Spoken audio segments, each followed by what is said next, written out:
ഭാഗമായത് എന്നതും ഏറെ വേദനാജനകമായ ഒരു കാഴ്ചയാണ്, അല്ലെങ്കിൽ ഒരു വസ്തുതയാണ്.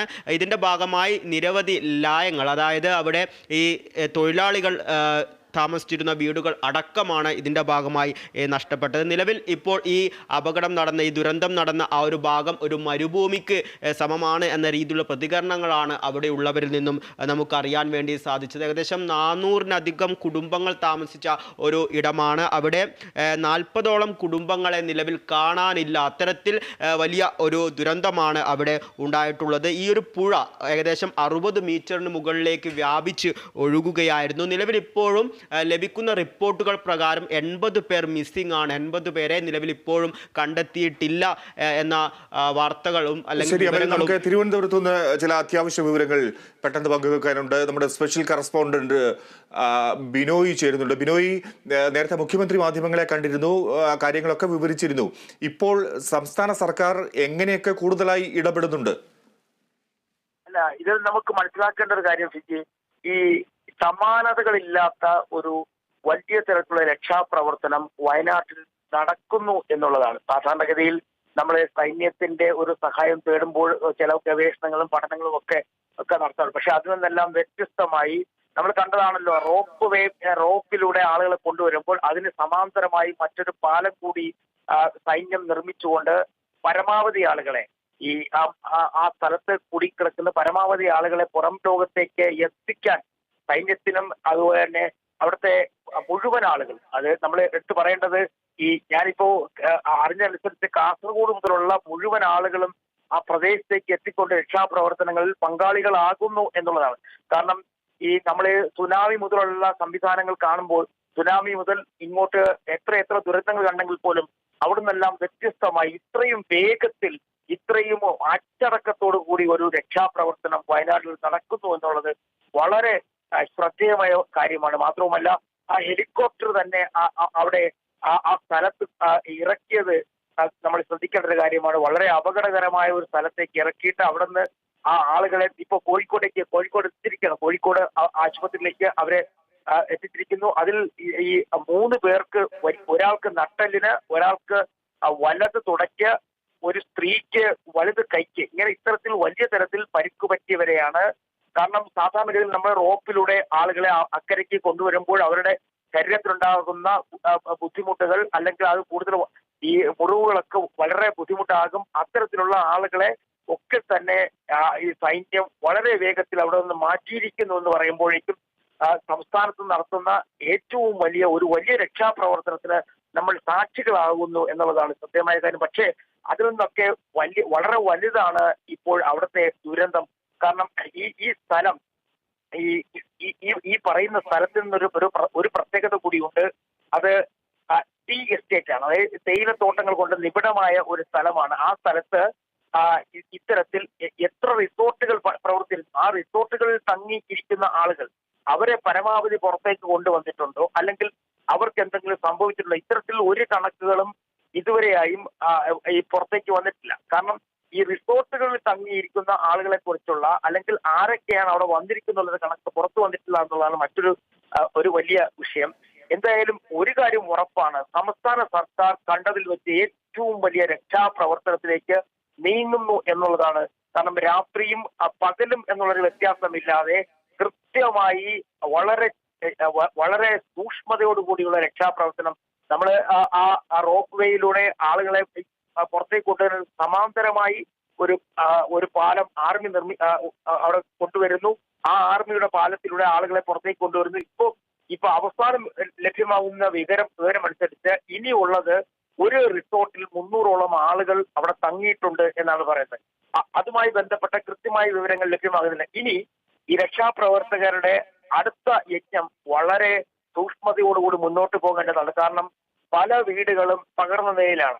അപ്പോ അതിനകത്ത് മനസ്സിലാക്കേണ്ട, ഈ തകർന്നു കിടക്കുന്ന വീടുകൾക്കുള്ളിൽ മനുഷ്യജീവനുകൾ കുടുങ്ങിയിട്ടുണ്ടോ, അവരെ എങ്ങനെ കണ്ടെത്താൻ കഴിയും? അത്തരത്തിൽ വളരെ സൂക്ഷ്മതയോടുകൂടി, അതൊരു പക്ഷേ സൈന്യത്തിനും NDRFിനും അതുപോലെ തന്നെ നമ്മുടെ ഫയർഫോഴ്സിനും ഒക്കെ നീങ്ങിയാൽ മാത്രമേ അത് കണ്ടെത്തി അതിനെ വളരെ ശാസ്ത്രീയമായ രീതിയിൽ അവരെ കണ്ടെത്താൻ കഴിയുകയുള്ളൂ. എന്തായാലും നിലവിലെ സാഹചര്യത്തിൽ ഇപ്പോൾ സൈന്യം നടത്തുന്ന ഈ പ്രവർത്തനം നമ്മുടെ സംസ്ഥാനത്തെ ഫയർഫോഴ്സ് നടത്തുന്ന പ്രവർത്തനം എല്ലാം ശ്ലാഘനീയമാണെന്ന് തന്നെ പറയാം. കാരണം ഇത്രയധികം വേഗത്തിൽ, കാരണം ഒരുപാട് ദുരന്തങ്ങൾ കാണാൻ സാക്ഷിയായ ഒരാൾ കൂടിയാണ് ഞാൻ. കാരണം ശബരിമലയിലെ അതുപോലെ തന്നെ സുനാമി ഉൾപ്പെടെയുള്ള സംഭവങ്ങളിലൊക്കെ പലപ്പോഴും നമ്മൾ കണ്ടതിൽ നിന്നൊക്കെ വളരെ വ്യത്യസ്തമായി ഇത്രയും ആർജവത്തോടു കൂടി അല്ലെങ്കിൽ വളരെ സൂക്ഷ്മതയോടുകൂടി പ്രവർത്തിക്കുന്ന, എല്ലാവരും ഒരുമിച്ച് ചേർന്ന് പ്രവർത്തിക്കുന്ന, പരാതികളില്ലാതെ പരിഭവങ്ങളില്ലാതെ കൃത്യമായി പ്രവർത്തിക്കുന്ന ഒരു വിഭാഗത്തെ നമുക്ക് കാണാൻ കഴിഞ്ഞുള്ളത് വളരെ ശ്രദ്ധേയമാണ്.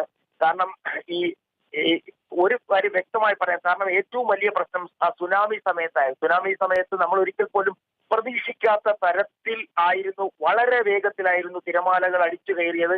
ആ സമയത്ത് ആളുകളെ ഒരിക്കൽ പോലും ഏറ്റവും കൂടുതൽ ആളുകൾക്ക് ജീവൻ നഷ്ടപ്പെട്ടത് തമിഴ്നാട്ടിലാണെങ്കിൽ പോലും ഇനി കൊല്ലത്ത് ഒരുപാട് പേർക്ക് ജീവൻ നഷ്ടപ്പെട്ടു.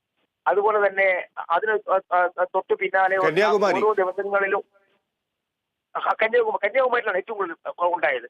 അത്തരത്തിൽ ആ ദുരന്തങ്ങളൊക്കെ ഉണ്ടായപ്പോഴും പലപ്പോഴും ഒന്ന് പതുങ്ങി നിന്നിട്ട് പിന്നീട് ഇറങ്ങിയ രക്ഷാപ്രവർത്തനം. പക്ഷെ ഇവിടെ അതല്ല. ഇപ്പൊ ഈ ദൃശ്യങ്ങൾ കാണുന്നത് കണ്ടില്ലേ? ഇതിപ്പോ ഒരു താൽക്കാലിക പാലം നിർമ്മിക്കുന്നതിന് വേണ്ടിയുള്ള സാധന സാമഗ്രികൾ തിരുവനന്തപുരത്ത് നിന്നും കൊണ്ടുപോകുന്നതിന്റെ ദൃശ്യങ്ങൾ. അതായത് നമ്മുടെ സൈന്യം അവിടെ ഒരു താൽക്കാലിക പാലം നിർമ്മിച്ചുകൊണ്ട് അവിടെ ഇനിയുള്ള ആളുകളെ വളരെ വേഗത്തിൽ പുറത്തെത്തിക്കാൻ വേണ്ടിയുള്ള സംവിധാനങ്ങൾ അവിടെ എത്തിക്കുന്നതിന്റെ ദൃശ്യങ്ങൾ ഈ കാണുന്നത്.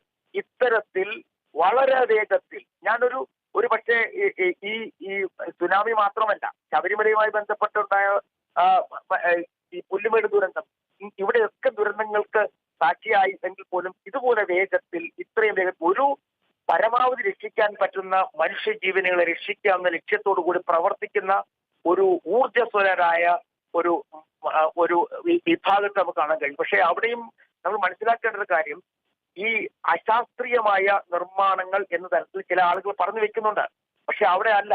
ഈ ടൂറിസവുമായി ബന്ധപ്പെട്ട് അല്ലെങ്കിൽ വിനോദസഞ്ചാരവുമായി ബന്ധപ്പെട്ട് ചില മേഖലകളിൽ ഉണ്ടാക്കി വെച്ചിട്ടുള്ള താൽക്കാലികമായ നിർമ്മിതികളിൽ ആരൊക്കെയാണ് തങ്ങിയത്, അവിടെ ആരൊക്കെ ഉണ്ടായിരുന്നു എന്നുള്ള കാര്യത്തിൽ ഈ മടിക്കൈ എന്ന് പറയുന്ന സ്ഥലത്തേക്ക് അതിനൊരു വ്യക്തമായ വിവരവും കണക്കും ലഭ്യമായിട്ടില്ല എന്നുള്ള ഒരു ദുഃഖകരമായ സത്യം കൂടി പുറത്തു വരുന്നു എന്നുള്ളതാണ് സത്യം. ശരിയാണ് ബിനോയ്. അതുകൊണ്ട് തന്നെ ഈ ദുരന്തത്തിന്റെ കണക്കെടുക്കുമ്പോൾ, അല്ലെങ്കിൽ എത്ര പേർ മരിച്ചു, എത്ര പേർക്ക് പരിക്കേറ്റു, ആരെയൊക്കെ കാണാതായി എന്ന് നമ്മൾ ഒരു നിഗമനത്തിൽ എത്താൻ ഒരു കാരണവശാലും സാധിക്കാത്ത ഒരു സാഹചര്യമാണ്. തീർച്ചയായും അങ്ങനെ തന്നെ പറയാം. കാരണം അത് ആ ലാൻഡ്സ്കേപ്പിനെ കുറിച്ച്, കാരണം വയനാട്ടിലേക്ക് നമ്മൾ പോകുമ്പോൾ മനസ്സിലാക്കേണ്ട കാര്യം, നമ്മൾ ഈ പറയുന്നതിനൊക്കെയുള്ള വളരെ ഹാർഡായിട്ടുള്ള സോയിലല്ല. ഞാൻ ഈ ദുരന്ത നിവാരണ വിഭാഗത്തിലെ ഇവിടുത്തെ മെമ്പർ സെക്രട്ടറിയായ ശേഖർ കുര്യാക്കോസ് ഉൾപ്പെടെയോട് സംസാരിച്ചപ്പോൾ പറഞ്ഞത് അവിടുത്തെ ഒരു സോയിലിന്റെ പ്രത്യേകത ഒരു ഹാർഡ് സോയിലല്ല. ഒന്ന്. രണ്ട്, ഈ ഹാർഡ് സോയിൽ അല്ലാത്തത് അതുകൊണ്ട് തന്നെയാണ് നമ്മുടെ ഈ ടീ പ്ലാന്റേഷൻ സ്വാഭാവികമായും അവിടെ തേയിലയായാലും കാപ്പിയായാലും ഒക്കെ വളർന്നു വരുന്നത്. അപ്പം ആ മേഖലയിൽ കാർഷിക വൃത്തിക്കൊപ്പം തന്നെ ഈ കാർഷിക വൃത്തി കണ്ട് അത് മനസ്സിലാക്കുന്നതിന് വേണ്ടി ഉണ്ടാക്കിയ റിസോർട്ടുകൾ, ആ റിസോർട്ടുകളുടെ നിർമ്മിതികളിൽ അവിടെ ഉണ്ടായ ആ പ്രശ്നങ്ങൾ. അപ്പോൾ നമ്മൾ ഈ പറയുന്നത്, ഞാനിപ്പോ അവസാനമായി കിട്ടിയ വിവരമനുസരിച്ച് ഒരു 3 സ്ക്വയർ കിലോമീറ്റർ എന്നാണ് അവർ പറയുന്നത്. ആ 3 സ്ക്വയർ കിലോമീറ്റർ സ്ഥലത്തുണ്ടായ ചില പ്രശ്നങ്ങളാണ്. ആ പ്രശ്നങ്ങളിൽ അത് ചെറുതല്ല.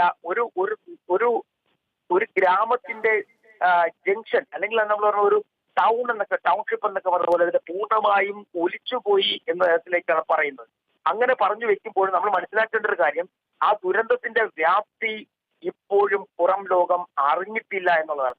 അതിനകത്ത് വേറൊരു കാര്യം നമ്മൾ മനസ്സിലാക്കേണ്ടത്, ഇവിടെ നിന്നും ഇത്തരത്തിൽ ഒരു പ്രതിസന്ധി ഉണ്ടാകും എന്ന് പറഞ്ഞ് ചെന്ന ആളുകൾ ചെന്നുപെട്ട അല്ലെങ്കിൽ സുരക്ഷിതമായ സ്ഥലത്തേക്ക് ചെന്നുപെട്ട സ്ഥലം ആകട്ടെ, അവിടെയായിരുന്നു ഇതിന്റെ അല്ലെങ്കിൽ ഇത്തരത്തിൽ ഒരു മണ്ണൊലിപ്പുണ്ടാകുന്ന അല്ലെങ്കിൽ ഒരു കുത്തൊഴുപ്പുണ്ടാക്കുന്ന സ്ഥലത്തേക്കാണ് പലരും ചെന്നത്. അതാണ് ഈ ദുരന്തത്തിന്റെ വ്യാപ്തി കൂടിയിരിക്കുന്നത്. നമുക്ക് ഇപ്പോൾ ലഭ്യമാകുന്ന കണക്കുകൾ അനുസരിച്ച് ഇനി ആണ് ഈ അന്വേഷണം, അല്ലെങ്കിൽ എന്തുമാത്രം ആളുകൾക്ക് അപകടം പറ്റിയിട്ടുണ്ട്, അല്ലെങ്കിൽ എന്തുമാത്രം ആളുകൾക്ക് ബുദ്ധിമുട്ടുണ്ടായിട്ടുണ്ട് എന്ന കാര്യങ്ങളിൽ ഈ നാളെ കഴിഞ്ഞ് മാത്രമേ നമുക്കൊരു വ്യക്തത വരൂ. പക്ഷേ നമ്മൾ മനസ്സിലാക്കേണ്ടത്, സമാനതകളില്ലാത്ത ഒരു രക്ഷാപ്രവർത്തനം കേരളം കണ്ടിട്ടില്ലാത്തതിൽ വെച്ച് ഏറ്റവും വലിയ രക്ഷാപ്രവർത്തനം.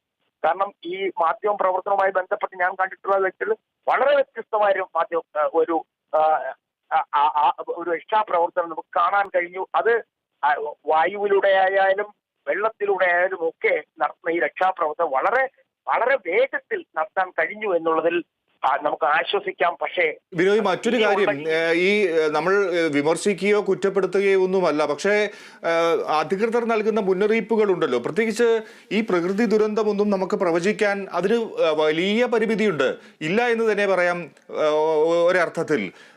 പക്ഷെ നൽകുന്ന മുന്നറിയിപ്പുകൾ പോലും പലപ്പോഴും പലരും അവഗണിക്കുകയാണ്. ഒരു അവധി അറിയിപ്പ് നൽകിയാൽ അത് സ്വസ്ഥമായി അല്ലെങ്കിൽ സുരക്ഷിതമായി ഇരിക്കാൻ വേണ്ടിയാണ്, അത് പുറത്തുപോയി ഉല്ലസിക്കാൻ വേണ്ടിയല്ല എന്നുള്ള കാര്യം എല്ലാവരും മറക്കുകയാണ്. ഇപ്പോൾ വയനാടിനെ സംബന്ധിച്ച്, അല്ലെങ്കിൽ ഈ വയനാടിന്റെ കാര്യം മാത്രം പ്രത്യേകം പറയുന്നില്ല, പരിസ്ഥിതി ലോല പ്രദേശങ്ങൾ എന്നൊക്കെ പറയുമ്പോൾ ആൾക്കാർ എന്താണ്, ജനങ്ങൾ അത് ഉൾക്കൊള്ളാൻ പോലും തയ്യാറാവുന്നില്ല. ഇത്തരം നാച്ചുറൽ കലാമിറ്റീസ് വന്നു കഴിയുമ്പോൾ മാത്രമാണ്, പക്ഷേ ജനങ്ങൾ ഇത് വീണ്ടും മറക്കും. ഇപ്പോൾ വിനോദസഞ്ചാരികളുടെ കാര്യം പറഞ്ഞു. വയനാട്ടിലേക്ക് ഈ റിസോർട്ട്, എനിക്ക് അവിടെ നിന്ന് ലഭിച്ച ഒരു വിവരം അനുസരിച്ച് കുറേയധികം റിസോർട്ടുകൾക്ക് മുന്നറിയിപ്പ് നൽകിയിട്ട് അവർ അതിഥികളെ, ഗസ്റ്റുകളെ എടുക്കുന്നില്ലായിരുന്നു. പക്ഷേ ഇപ്പോൾ എന്താണ് സംഭവിച്ചത്? ഒരുപാട് പേർ ഈ റിസോർട്ടുകളിൽ വന്ന് തങ്ങിയിട്ട് ഒരു കണക്കുമില്ല. പലരും അങ്ങനെ കുടുങ്ങിക്കിടക്കുന്ന ഒരു സാഹചര്യം. ഈ രക്ഷാപ്രവർത്തനം ഒരു വശത്ത് നടക്കുന്നു, അത് നടക്കട്ടെ, സുഗമമായി നടക്കുന്നു, അതുകൊണ്ട് തന്നെ നമുക്ക് സംസാരിക്കാം. പക്ഷേ ഈ മുന്നറിയിപ്പുകൾ അവഗണിക്കുക അപകടകരമല്ലേ? തീർച്ചയായും അങ്ങനെ തന്നെ പറയണം. ഈ മേപ്പാടി, ഞാൻ ഒരു കാര്യം പറയാം, കാരണം വയനാടിലൂടെ കുറെ യാത്ര ചെയ്യും, വാർത്താ സംബന്ധമായ കുറെ കാര്യങ്ങൾക്കായിട്ട് ഞാൻ പോയിട്ടുള്ള ആളുമാണ്. ഈ മേപ്പാടി എന്ന് പറയുന്ന സ്ഥലത്തേക്ക്, അതായത് കൽപ്പറ്റയിൽ നിന്നും കുറച്ച് വളരെ ദൂരമല്ല സഞ്ചരിച്ചാൽ നമുക്ക് മേപ്പാടിയിൽ നിന്നും ഈ പറയുന്ന സ്ഥലത്തേക്ക്, ഈ അപകടമുണ്ടായ സ്ഥലത്തേക്ക് വളരെ ദൂരമല്ലാതെ എത്തുന്ന ഒരു സ്ഥലമാണ്.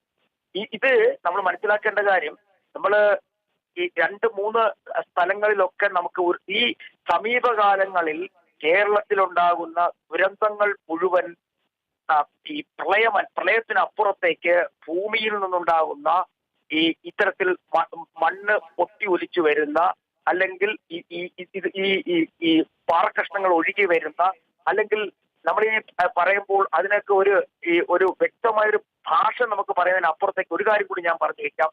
അതായത് ഈ സമീപകാലങ്ങളിലുണ്ടായ ഈ മണ്ണൊലിപ്പ്, അല്ലെങ്കിൽ ഈ ഭൂമി ഇടിഞ്ഞു താഴുന്ന ഈ പ്രശ്നങ്ങൾക്കൊക്കെ കാരണം നമ്മുടെ നിർമ്മിതിയുമായി ബന്ധപ്പെട്ട ഒരു വിഷയമുണ്ട്. ഈ പറയുന്ന സ്ഥലത്ത് മേപ്പാടിയിലാണ് ഏറ്റവും കൂടുതൽ വിനോദസഞ്ചാരികൾ എത്തുന്നത്. ഒരു പ്രത്യേകത കൂടെ പറയാം. അതായത് നമ്മുടെ സമുദ്രനിരപ്പിൽ നിന്നും വളരെയധികം ഉയരം കൂടിയ സ്ഥലം. ഇനി കേരളം വിട്ട് മറ്റ് സ്ഥലങ്ങളിൽ നിന്ന് എത്തുന്നവർക്ക് ഇഷ്ടപ്പെട്ട ഒരു സ്ഥലം.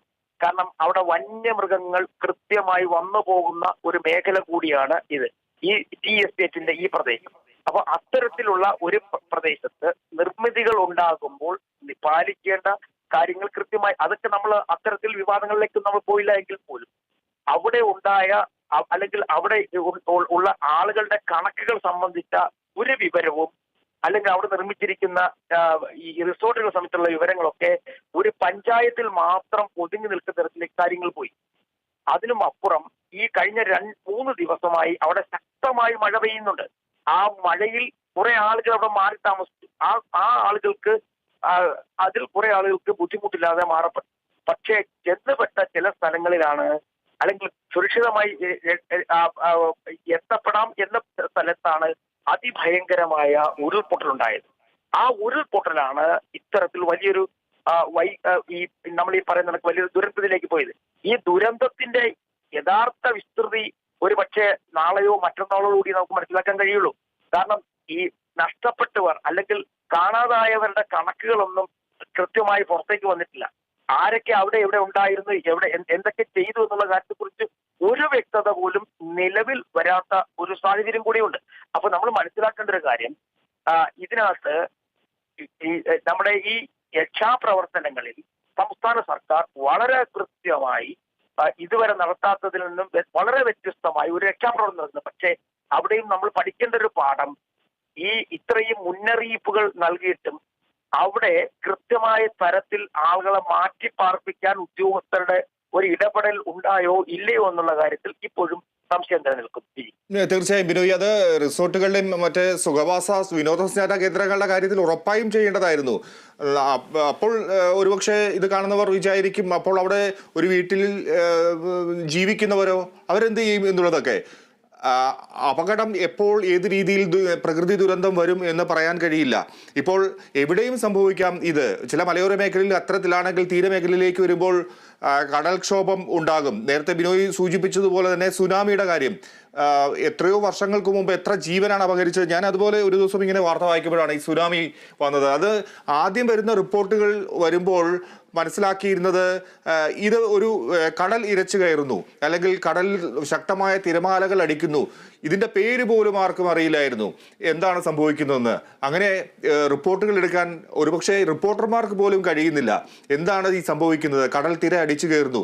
ഈ കടലിലെ എല്ലാ ചലനങ്ങളും, കടലിലെ ഹൃദയം അറിയുന്നവരാണ് അവിടുത്തെ തീരവാസികൾ, മത്സ്യത്തൊഴിലാളികൾ. പക്ഷെ അവർക്ക് പോലും ഇത് സങ്കല്പിക്കാൻ കഴിഞ്ഞില്ല ഇത്തരത്തിലൊരു ദുരന്തം ഉണ്ടാകുമെന്ന്.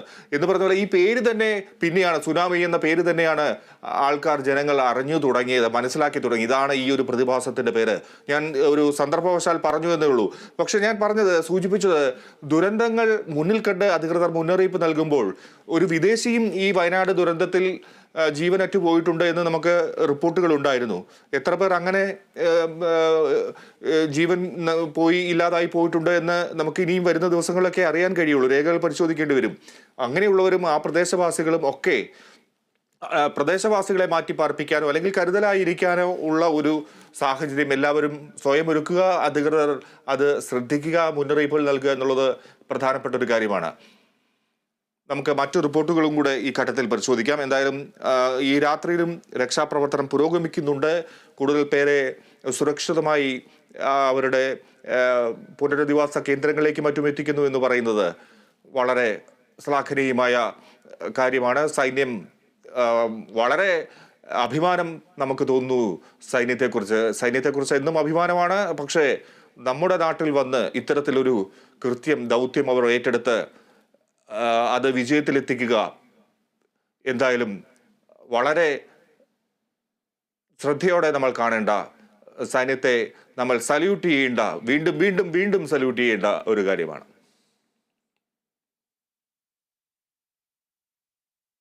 തൃശ്ശൂരിലേക്ക് പോകാം. തൃശ്ശൂരിൽ പെയ്ത കനത്ത മഴയിൽ വ്യാപക നാശം. താഴ്ന്ന പ്രദേശങ്ങളെല്ലാം വെള്ളത്തിനടിയിലായി. മലക്കപ്പാറയിൽ വീടിന് മുകളിൽ മണ്ണിടിഞ്ഞു വീണ 2 പേരും, കോലഴിയിൽ കാർ തോട്ടിലേക്ക് മറിഞ്ഞ് ഒരാളും മരിച്ചു. ജില്ലയിൽ നാളെ വിദ്യാഭ്യാസ സ്ഥാപനങ്ങൾക്ക് കളക്ടർ അവധി പ്രഖ്യാപിച്ചു. മലക്കപ്പാറയിൽ ഇന്നലെ രാത്രി പെയ്ത കനത്ത മഴയാണ് 2 പേരുടെ ജീവനെടുത്തത്. കോലഴി ഗാന്ധിനഗറിന് സമീപം കനാലിലേക്ക് കാർ മറിഞ്ഞാണ് മറ്റൊരു മരണം. കാറിൽ ഉണ്ടായിരുന്ന 4 പേർക്ക് അപകടത്തിൽ പരിക്കേറ്റു. പുത്തൂർ പുഴയിൽ യുവാവ് ഒഴുക്കിൽപ്പെട്ടു. കൗനൂർ സ്വദേശി അഖിലാണ് ഒഴുക്കിൽപ്പെട്ടത്. വടക്കാഞ്ചേരി അകമലയിൽ റെയിൽവേ ട്രാക്കിലേക്ക് മണ്ണിടിഞ്ഞു വീണ് റെയിൽ ഗതാഗതം ഭാഗികമായി തടസ്സപ്പെട്ടു. പീച്ചി, വാഴാനി, പെരിങ്ങൽകുത്ത്, പൂമാല, അസുരൻകുണ്ട്, പത്താഴക്കുണ്ട് തുടങ്ങിയ ഡാമുകളുടെ ഷട്ടറുകൾ കൂടുതൽ ഉയർത്തി. ചെറുതുരുത്തിയിൽ ഭാരതപ്പുഴ കര കവിഞ്ഞൊഴുകിയതോടെ പൈങ്കുളം, ചെറുതുരുത്തി, വാഴാലിക്കാവ് മേഖലകളിൽ നിരവധി വീടുകളിൽ വെള്ളം കയറി. ചേലക്കര, വടക്കാഞ്ചേരി, പുതുക്കാട്, ചാലക്കുടി, കുന്നംകുളം തുടങ്ങിയ മേഖലകളിലും തൃശൂർ നഗരത്തിലെ നിരവധി വീടുകളിലും വെള്ളം കയറി. ജില്ലയിലെ 11 ദുരിതാശ്വാസ ക്യാമ്പുകളിലായി 484 പേരെ മാറ്റിപ്പാർപ്പിച്ചു. കനത്ത മഴയുടെ പശ്ചാത്തലത്തിൽ വിനോദസഞ്ചാര കേന്ദ്രങ്ങളിലേക്ക് ഇന്നും നാളെയും യാത്രാ നിരോധനവും വിദ്യാഭ്യാസ സ്ഥാപനങ്ങൾക്ക് നാളെ അവധിയും കളക്ടർ പ്രഖ്യാപിച്ചു. രക്ഷാദൌത്യങ്ങൾക്കായി വടക്കാഞ്ചേരിയിൽ 25-അംഗ NDRF സംഘത്തെയും വിവിധ താലൂക്കുകളിലായി 50-അംഗ സിവിൽ ഡിഫൻസ് വളണ്ടിയർമാരെയും നിയോഗിച്ചിട്ടുണ്ട്. Kerala vision news, Thrissur. കനത്ത മഴയിൽ കണ്ണൂർ ജില്ലയിൽ നാശം